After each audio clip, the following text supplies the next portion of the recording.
Alrighty, hello everybody. Today's review is going to be of a show from 2016 called Crazyhead, which just goes to show you exactly how long I've had this on my Netflix list.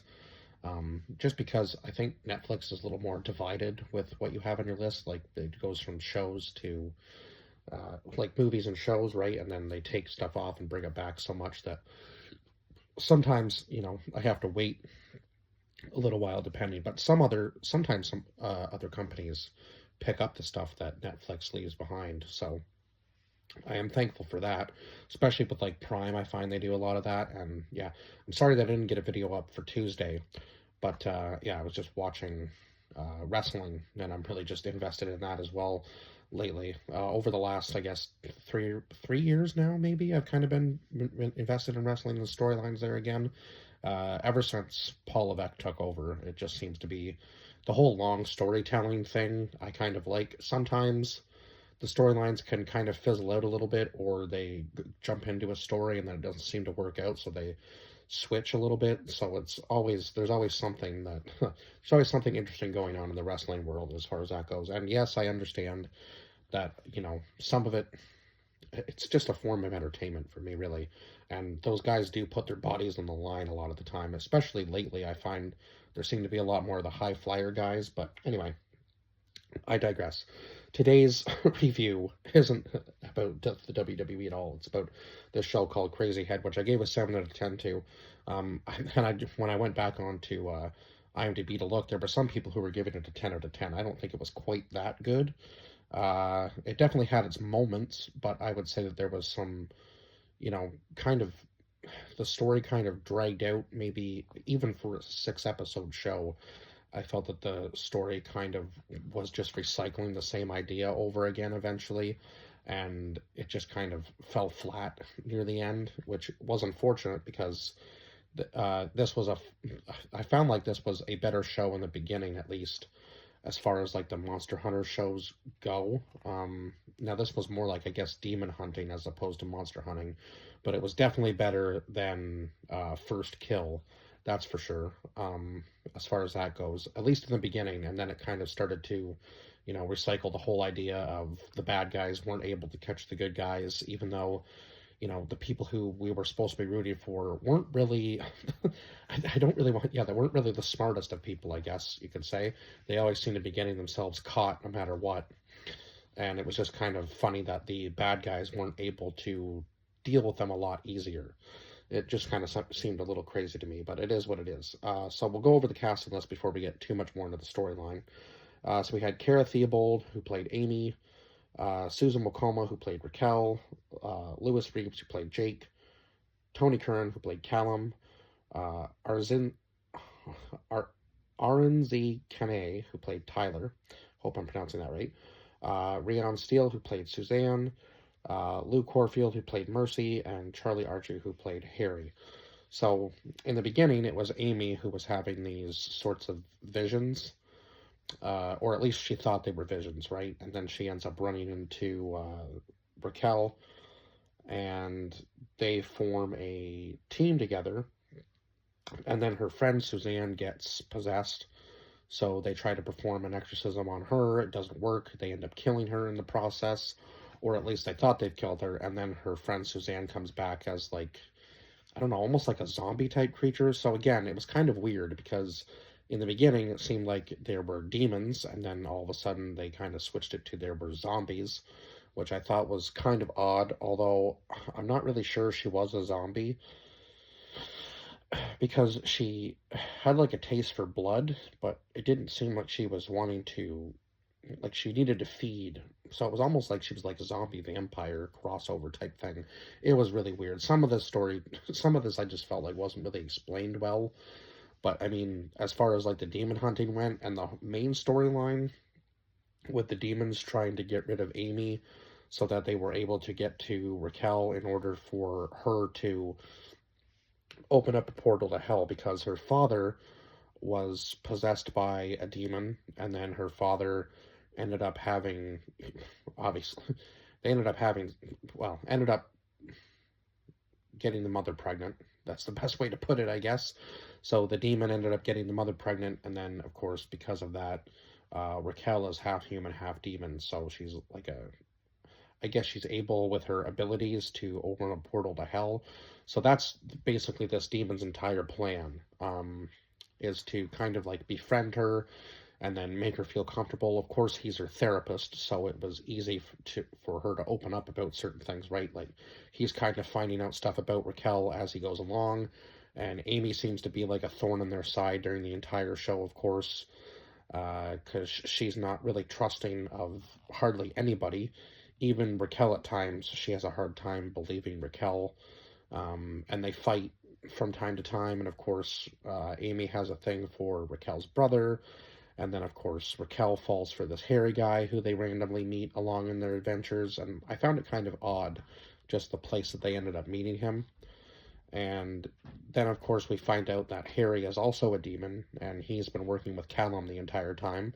Which, I mean, I kind of, I kind of figured, uh, right from the beginning when he was like watching her, uh, like the first time he called her after the original meetup that they had. I was kind of like, okay, this is a little weird that he's just watching you outside your window. Like, that doesn't seem like, it's not normal behavior. He's like stalking her almost.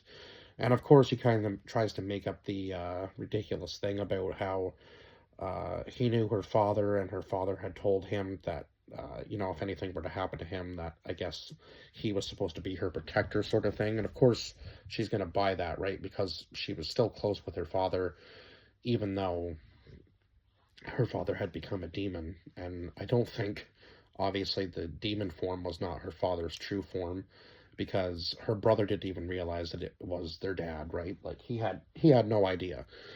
He just thought it was somebody that his sister was interested in, and it seems that she doesn't really have like any sort of job now. I don't really know if they explained what her brother did exactly, but he seemed to be kind of well off. The apartment he was in seemed uh, pretty nice, at least. And she kind of, I guess, was just living with him and kind of getting a free ride, which is kind of crazy. And of course, I think it would be weird to live with your sibling like that anyway, especially when, they're bringing people home, or, they want to have a relationship with somebody else. I feel like having your sibling there would be weird, because your sibling is going to constantly, I guess, kind of judge everybody you bring in a sense. They kind of show that throughout the show, right? Like, Raquel's kind of judging the fact that Amy and him get together, and then, of course, we had, who was it, Jake, that was interested in Amy right from the beginning, and it was kind of conflicting, of course, through the entire show. Amy tried to make it seem like she wasn't interested in Jake, and Jake, of course, was always interested in, actually, at one point, even confesses his love for Amy. And I kind of felt bad for the guy, because she was trying to play it off like they were just friends all the time. And it seems like that's so common theme in shows, I find, is that the guy who is probably the most right for the woman ends up being obviously brushed off as like the best friend, or the person she calls upon all the time to do things for. And then at the end of the show, of course, once he gets possessed, after the portal to hell is open, she realizes that she actually does have feelings for him and kisses him. And he goes, "Oh my God, you actually do love me back." And she kind of still tries to brush it off like it was nothing, but a very interesting concept there. And of course, we had the whole, um, Amy went through it for sure. Of course, in the very beginning, when who was it that when Mercy shows up and kills her father in the demon form, that was kind of crazy. So in the beginning, I guess it was really Raquel that went through it the most, and then of course, well, I can't really say that, because Raquel did lose her father, but also at the same time, we had Amy, who thought she had lost her best friend, and Suzanne, and then Suzanne comes back to life, and then eventually Suzanne ends up sacrificing herself for Amy.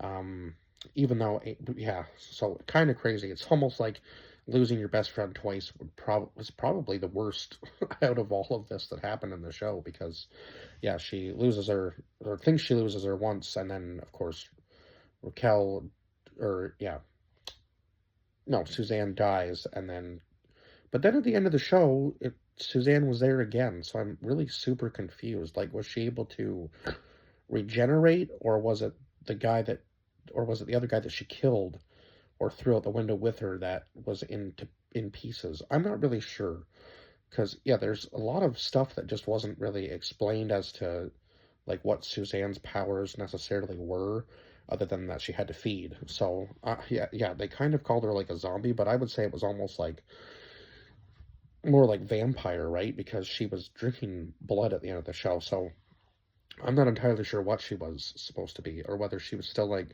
some sort of demon form.